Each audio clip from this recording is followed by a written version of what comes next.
नमस्कार हिंदुस्तान।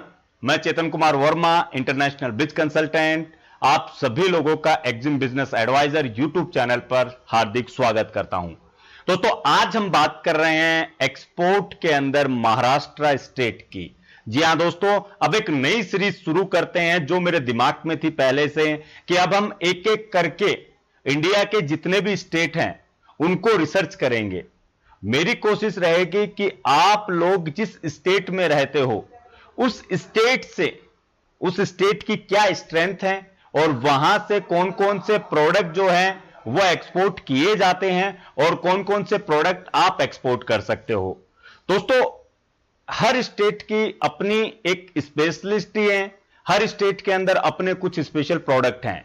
तो आप लोग अगर महाराष्ट्र से बाहर हो, आप जिस स्टेट के भी हो, आप कमेंट कर सकते हो अपने स्टेट का कि नेक्स्ट वीडियो कौन से स्टेट की रिसर्च पे बनाया जाए।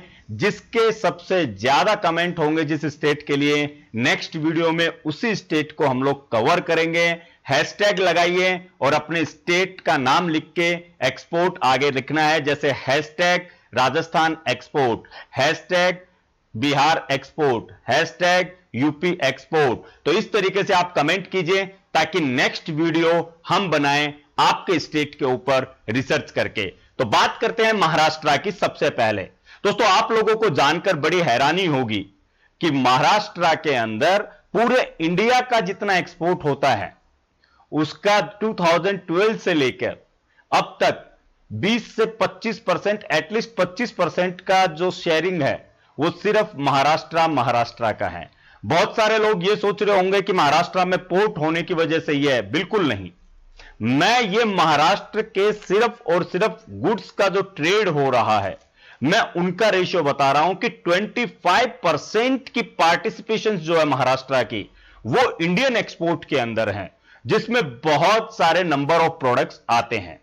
इसमें एक मेन रीजन जो सबसे बड़ा है, जो सबसे बड़ी स्ट्रेंथ बन के निकलती है कि महाराष्ट्र में खुद के स्पेशल इकोनॉमिक जोन्स हैं, प्लस महाराष्ट्र हब है, एक इंडस्ट्रियल हब आप इसको बोल सकते हो। चाहे मुंबई हो, नागपुर हो, औरंगाबाद आप ले सकते हो, पुणे आप ले सकते हो। ये ऐसी यहां पे सिटीज हैं जो इंडस्ट्रियल हब के रूप में देखी जाती है। पुणे आईटी सेंटर के रूप में देखा जाता है, जिसका सर्विस एक्सपोर्ट बहुत अच्छा है। प्लस यहां पे बहुत सारे एग्रीकल्चर, फूड एंड एग्रीकल्चर के जो प्रोडक्ट है मोस्टली वो बहुत ज्यादा होते हैं।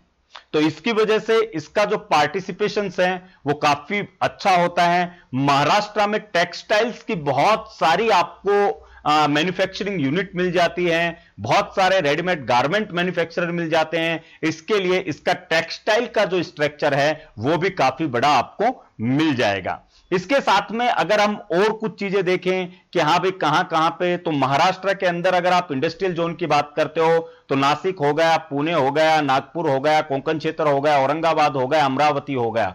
और एडिशनली जैसे मैंने आपको बोला कि 20 स्पेशल इकोनॉमिक जोन, जिनको आपने SEZ सेज के नाम से आप लोग देखते होंगे, ये एक बहुत बड़ा रोल प्ले करता है महाराष्ट्र की ग्रोथ में, महाराष्ट्र के एक्सपोर्ट के लिए।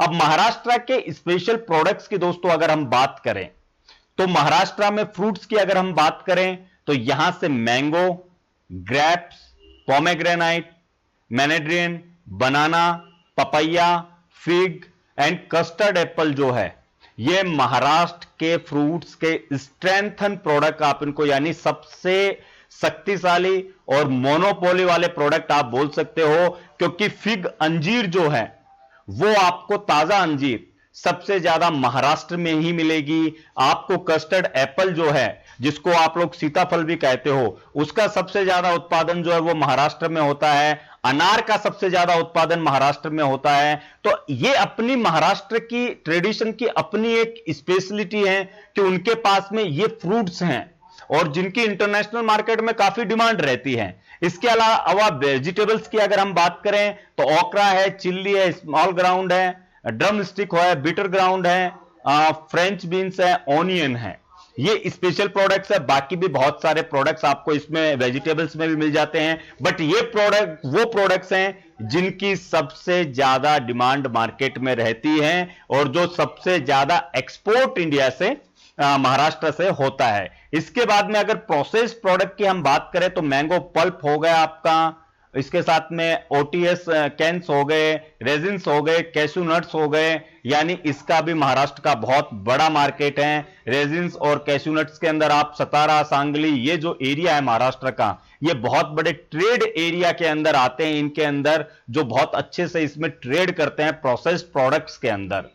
इसके बाद में अगर सिलेक्शन अदर प्रोडक्ट की मैं बात करूं तो मेज हो गया, राइस हो गया, रेड ड्राइड चिल्ली हो गया, टर्मरिक हो गया, टर्मरिक हो गया, जैगरी हो गया, ये वो प्रोडक्ट्स हैं जो स्पेशल कल्टीवेटेड होते हैं महाराष्ट्र के अंदर। तो आप लोग देख सकते हो कि महाराष्ट्र में खुद के जो प्रोडक्ट्स की रेंज है वो बहुत बड़ी है दोस्तों।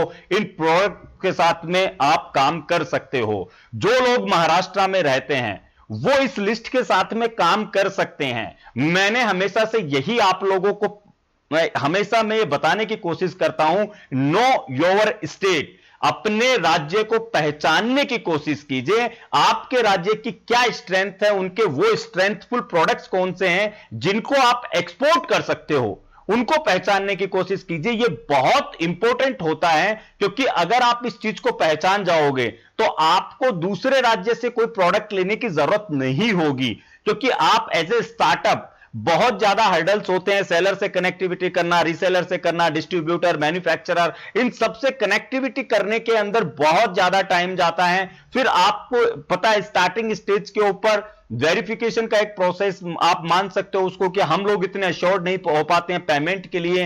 एक केस हुआ भी था मेरे साथ में, ये एमपी का कोई हमारा सब्सक्राइबर, या आप उसे बोल दिए क्लाइंट तो नहीं था, बट उसने कॉल किया था, उसको साउथ के अंदर गुड़ भेजना था।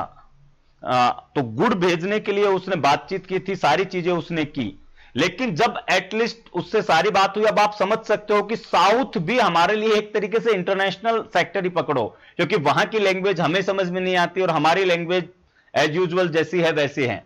तो यहां पे बहुत एक 7 से 8 लाख रुपए का एक तरीके से फ्रॉड हुआ, सारी चीजें हुई। तो इसलिए मैं कहता हूं कि जो आपका स्टेट है, सबसे पहले अपने स्टेट के प्रोडक्ट्स के साथ में ट्रेड करने की कोशिश कीजिए, ताकि आप एक स्ट्रेंथ के साथ में काम कर सको। अगर आप इन प्रोडक्ट्स को समझ पाते हो, ये इजीली आपको अवेलेबल हो जाते हैं, आप अपनी रीजनल लैंग्वेज के अंदर कनेक्टिविटी कर सकते हो। इजीली वो बंदा भी आपको एज ए रीजनल लैंग्वेज में नॉलेज शेयर कर सकता है, आप उस नॉलेज को ग्रिप कर सकते हो बहुत इजीली। और उसके बाद में जब आपको लगता है, अगर कोई मिक्स सप्लाई वगैरह होती है, उसमें अगर आपको कहीं पे लगता है कि yes I need some other products, तो वो आप प्रोक्यूर कर सकते हो किसी अदर स्टेट से। लेकिन जब तक आप खुद के ऊपर काम नहीं करोगे, तब तक आप दूसरे किसी के साथ में काम करने में आपको वो कॉन्फिडेंस नहीं आएगा।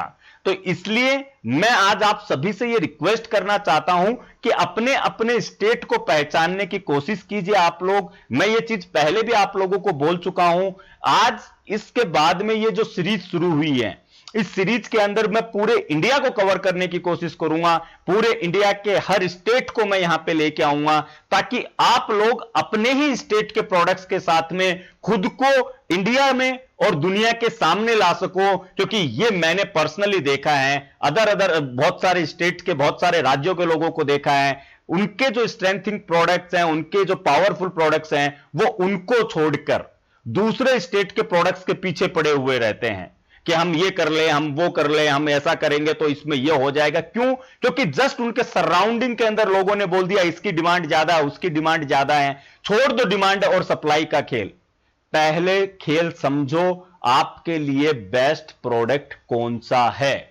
सबसे पहले यह समझने की कोशिश करो आप किस प्रोडक्ट के साथ में अच्छे से अटैच हो सकते हो, आप किस प्रोडक्ट को अच्छे से रीजनल लेवल के ऊपर, आप उस प्रोडक्ट को नेशनल लेवल पे लेके जा सकते हो। आप डोमेस्टिक ट्रेड शुरू कर सकते हो। डोमेस्टिक ट्रेड के अंदर आपको कोई बहुत ज्यादा दिक्कत यहां पे आने वाली नहीं है। जितना आप डोमेस्टिक ट्रेड से खुद को कनेक्ट करने की कोशिश करोगे, उतना आपका नॉलेज अपग्रेड होगा। और जैसा आप सभी को पता है कि बिजनेस करने के लिए नॉलेज सबसे बड़ी चीज होती है। विदाउट नॉलेज आप बिजनेस नहीं कर सकते हो। और उसी नॉलेज अपग्रेडेशन का पार्ट है आपको अपने राज्य को जानना है। तो सबसे पहले आज हमने महाराष्ट्र को जाना है। आप कमेंट कर सकते हो अपने राज्य को, जिस तरीके से मैंने बताया है आपको हैशटैग यूज करना है, अपने स्टेट का नाम लिखना है और उसके आगे लिखना है एक्सपोर्ट। तो नेक्स्ट वीडियो किस राज्य का बनेगा यह डिपेंड करता है आपके कमेंट्स पर। मैं और मेरी टीम कोशिश करेंगे कि जल्द से जल्द पूरे इंडिया को हम लोग जगा पाएं, और यह आपकी भी रेस्पॉन्सिबिलिटी है, देश आपका भी है, आप भी भारतीय हो और आपकी भी ये खुद का उत्तरदायित्व बनता है कि अपने देश के लोगों को जगाओ, आप एक्सपोर्ट के लिए अवेयर करो आप, क्योंकि जब तक आप लोग खुद अवेयर नहीं होगे देश के अंदर आप मदद नहीं कर पाओगे। एक्सपोर्ट और इंपोर्ट वो बिजनेस हैं जो आपकी लाइफ के साथ साथ में देश का भाग्य बदलने की भी हिम्मत रखता है। तो मिलते हैं नेक्स्ट वीडियो में एक नए राज्य के प्रोडक्ट के साथ में, नए राज्य की स्ट्रेंथ के साथ में। तब तक जय हिंद, जय भारत।